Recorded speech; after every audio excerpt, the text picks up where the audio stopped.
Hello everybody and welcome back to another vlog. Now today is going to be something that I probably shouldn't have gone to but I went to anyway, and that is the Morgan Wallen concert. Now let me explain.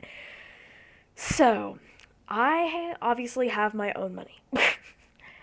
Just saying, I'm a functioning adult. I know, shocker. Um, but I got my money, right? And I have a little bit of a mental thing that makes me kind of make impulsive decisions, okay? OCD, y'all know it. We all love hate it, okay? And today was the day that I bought these concert tickets, which is about a week before the concert. Which number one is just super expensive, and number two, just a bad idea. It was the week of the week before June 27th, which is when the concert was. They did Thursday and Friday. I went on Thursday because that was my day off. So yeah. Anyway, I bought these tickets a week before, which made them more expensive. And they weren't actually that bad. It was $130 plus the protection that I bought just in case, something happened and they canceled the concert, all that stuff. But I didn't budget that, and I'm a hardcore budgeter. And your girl just spent $130 on a whim, and I definitely paid the price, I would say, because I did get a parking ticket downtown, which ended up being $100. And so I got my karma for that. But I should have planned it out more. Not to say that I regret going at all by any means, but I probably should have planned that out. And yeah, but that was my stupid choice. That's just a fun little tidbit of how I got myself here. Like, you're probably wondering how I got here, sort of shit. But anyway, as I mentioned, it was downtown Denver, Mile High, classic stadium tour, especially with Morgan Wallen. That's what you expect. He's a massive artist. Honest to God, half of my coworkers were there, half of my friends were there. Like, everyone went to this thing. It was crazy. And by the way, let me just mention that I was a fan of country before country was cool, okay? Everybody loves Morgan Wallen now. Everybody loves Zach Bryan now. But these people are doing it because it's popular. You know what I mean? They are not country fans. So that's my take on it. I was a fan of Morgan in the Chasin' You days, like 2016, 2017. I was a fan of, you're a fan of Zach Bryan and stuff, but you're not a true country fan without, liking the other elements of country. If that makes any sense. So, when people say, I'm a fan of Morgan Wallen, I'm like, what era did you become a fan? You know what I mean? But anyway, that's just a side little rant there.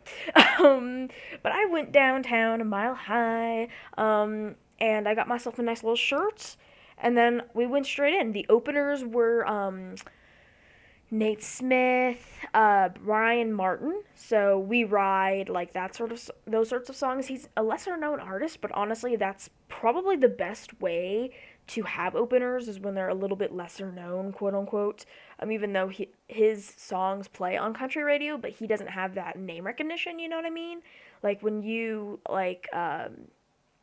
think of Chase and you think, oh yeah, Morgan Wallen. When you think We Ride, you're like, oh, who sings that, if that makes any sense. Nate Smith, he got me through a really tough period that I've had semi-recently, and I was so excited to see him as one of the openers. Unfortunately, Bailey Zimmerman was not coming to Denver. He was coming to the show after that, which I'm a little salty about, because I love Bailey Zimmerman. Again, got me through a really tough time, but he's still on my bucket list. Definitely going to see him whenever I can. Same with Nate Smith. I will see that man again, and we will talk about that later, but let me go through the other opener first. And then we also had John Party, which, of course, classic guy, night shift, a little bit more name recognition, but you had a good mixture of lesser-known artists and, somewhat known artists, and then Morgan fucking Wallen. So, Brian Martin, he was kind of there towards the beginning of the crowd. And mind you, I was literally 2 rows away from the top of Mile High. So I didn't really know the vibe like I did, for example, at the Kenny Chesney concert that I went to. I was a bit closer to the stage. I could hear everybody. I could feel the energy. But being so high up, I could only feel the energy once Morgan came on, which of course is why most people are there. But I wanted to see the openers too.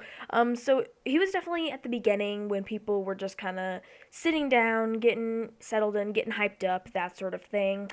So I feel like there was a lot of energy in the pit, even though there wasn't many people there. But he was trying to get us hyped, and I think his stage presence was really good. And I really enjoyed his music and his songs. I recorded a couple of them so I can just put them into, like, hey Google, what's this? Because honestly, a lot of them were really good. So I really enjoyed him. I don't know if everybody else was like, but whatever. And then Nate Smith, okay? Like I said, Nate Smith has gotten me through a very tough time, a tough period in my life, and I love his music. I absolutely positively love his music. And I was so excited that he was an opener. I low key bought these tickets for Nate Smith. And of course, I wanted to see Morgan Wallen. I'm a huge fan of Morgan Wallen, right? But I was like, Nate Smith? You're kidding. Of course I'm going. And he played like World on Fire, Whiskey on You, that sort of thing. And some of the really big songs. And of course, I was like, I kind of felt awkward screaming because I wasn't surrounded by other people screaming. Because, like I said, all of them really kind of came alive with Morgan Wallen. So I was just kind of, you might be able to hear me in the background, unfortunately. But I was just kind of slowly, silently singing. And I was like, oh, whiskey glasses. Like, not whiskey glasses, but you know what I mean. It was very kind of awkward and silent. But I love Nate Smith. And again, great stage presence. Dude was jumping around, zoom, zoom, zoom, and there was now a little bit more people there. So he had a little bit more energy, especially from the pit. Shout out to this one guy that was like a couple seats over from me. He knew every song from every opener, every Morgan Wallen song. This guy was like the only reason that I didn't feel completely awkward. I felt very awkward, but not completely, thanks to this guy at the end. So shout out to you, dude. You probably don't even know me or not even watching this, but shout out to him. And then, of course, the last one, opener before Morgan Wallen, was John Party. Now, John Party has a lot of classic songs that people may not even know are classic songs. Like, ooh, who sings this? It's probably John Party. And he had a really good stage presence. I liked him a lot. This one guy next to me was making fun of somebody that he was talking to that they came solely for John Party, and I don't know. I found that funny for whatever reason, but yeah, he was good. He played some of his regulars like the Night Shift, Tequila Little Time, like some of his really fun drinking songs, which I really liked. Especially, I want to see him again in concert, so then that way I can like get that full effect, because I don't usually drink, so I kind of wanted to, get a beer when he was singing those, but I also didn't want to have to climb down Mount Everest. The Mount Everest of Denver, which is Mile High Stadium. Literally, their stairs are so steep. I don't care if you're in shape or whatever, being at the top of Mile High is crazy. But anyway, then of course, our dude, Morgan Wallen, was about ready to come out. But we had a lightning delay. Okay, this was the show where we had a lightning delay. And I'm not even kidding. The show moved up. So it went from 6:30 to 5:30. Wait, no. 7:30 to 6:30. I think. Either way, it was within that time range. And I love how we just went to this like a week ago as I'm recording this, and I'm already forgetting. Anyway, so they moved the show back, right? And so we were getting ready. It was around 7 o'clock. Morgan Wallen was about ready to come out. Yip-de-doo, right? But we have this lightning. It's taken a while because there's heavy wind. We've been having crazy winds in Colorado this season. And of course, today was no exception. Crazy winds. Everybody's cowboy hats were flying all over. It was crazy. And then we started to get a little bit of rain. And then we started to get a little lightning. And then they did, hey, lightning delay, besties. And it was a good 30 to 45 minutes of just lightning delay. And they were all like, oh, go down, down into the bowl or whatever and get inside. The people up top did not go inside, including myself. I will be so honest with you. If you live in Colorado, if you know Colorado at all, you know that most of the time, these things last 5 minutes. You're going to get heavy rain, and then it's done. And even so, heavy rain is a very strong word, because we didn't get a drop of rain until about maybe 5 minutes into the lightning delay, and then after about 10 minutes, it was done. Welcome to Colorado. It changes constantly. So we were all a little bit, like, do we really need this? But of course, they had to protect the crew and everybody. You never know. In the spirit of Colorado, you never know. It could very well be a very dangerous lightning storm. But it never really is. Sorry, it never really is. So we had, the top couple rows were like, hell no, we're not moving. We already climbed this trek and a half up here. We already are cheap enough. We don't have to go back down there and back up and back down there and back up. That's not what we paid for, okay? We paid to sit here for as long as humanly possible and scream Morgan Wallen songs. So we all stayed there. And there was this really funny guy behind us. I can't tell if he was drunk or if this was just his personality, but he was like doing a little weatherman accent and like giving us updates. Like, I know, Kyle, there's like shirts flying off everywhere because in the middle of the lightning delay, half of all the men in the stadium started taking off their shirts. And he just kept doing that sort of thing for like 45 minutes. It was hilarious. It was a great bonding moment for us all. And then finally, lightning delay lifted. Good 10 minutes. And then Morgan came on. After this long ass wait, it was like probably 10 o'clock at this point. We were supposed to start around 7:38. It was about 10 o'clock. And he comes out with Ain't That Some Shit. Which is so true, dude. It was so crazy. And he's like, of course he was like, hey, I'm sorry. Thank you all for being so patient with me. Which is really cool, especially like with him having so many fans, because he talked about this during the show. He was like, with having so many fans, it's hard to make that special connection like you could in the smaller, honky-tonk bars. So, this is my effort. And then he like talked to us. He talked to the other side of the stadium. He talked to the front side, and then he talked to my side, which was on the left.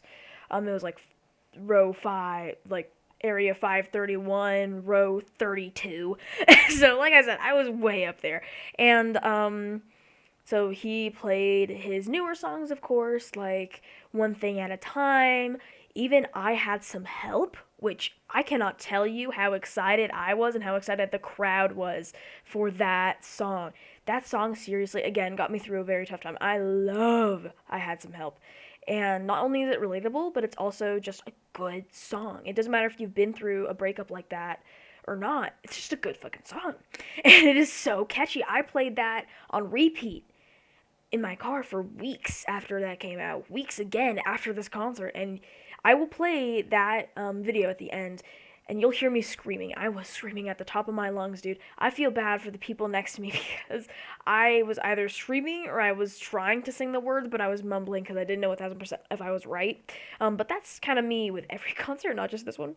But it was super fun, and he played some of his older songs like Chasing You, Whiskey Glasses, like stuff like that. So he really, not appeared, but like appealed. Yes, that's the word. He appeared to many audiences. No, he appealed to, his older people that have known him from like One Thing at a Time, the album, of course, and Up. He appealed to like that middle group. Like everybody had a song that they loved, and it was really good. It was super fun. The least fun part was getting out of said stadium, going down said really, really steep stairs, and also doing this at 1 o'clock in the morning in downtown Denver. And then also trying to find your car when the GPS that you relied on died, because my phone died at the very end. Of course, I didn't get to film Whiskey Glasses, unfortunately, but I have it in my brain. I have it in my brain holes. It's the experience. I'd like to, take photos and record my experiences, but at the end of the day, this was a staple thing because it was a big concert for me for personal reasons that I won't share, but it was a really big concert for me, and it meant a lot that I was able to go, even though, I shouldn't have spent that money. I got a parking ticket, all this stuff.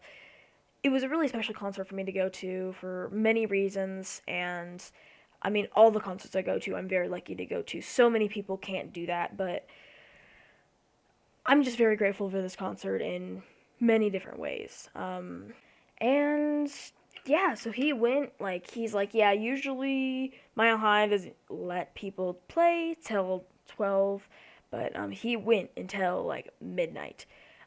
So it was a really cool concert. No complaints. It was super fun. And I'm gonna stop rambling now because this is way too long. And anyway, I hope you guys enjoy the clips that I put at the end. Like I've previously done, I'll put in a little snippet just so I don't get too hard with copyrights. But anyway, I hope y'all enjoyed this video. If you did, make sure to like, a comment, and subscribe to join the potential awkward team. I don't know if I like that name anymore. I don't know what's really happening with that, but either way, subscribe, join this lovely community we've built with over 2,000 subscribers. Which, by the way, thank you guys so much. If I haven't already said it a million times over on Twitter and everything, thank you guys so much for 2K subscribers. That's fucking crazy, and I really appreciate the support, especially with the frequency of videos coming out. I know it's not a lot, but I want to put out the best possible content for y'all, and that means that I want to be motivated for that crap, and I want to put out some good stuff, whether it's YTPs, Sims, whatever. I want to put out some good stuff. So thank you guys so much for all your support, whether I'm here or whether I'm gone. Thank you guys so much. But anyway, enjoy these clips. That was another weird side tangent, but here we go.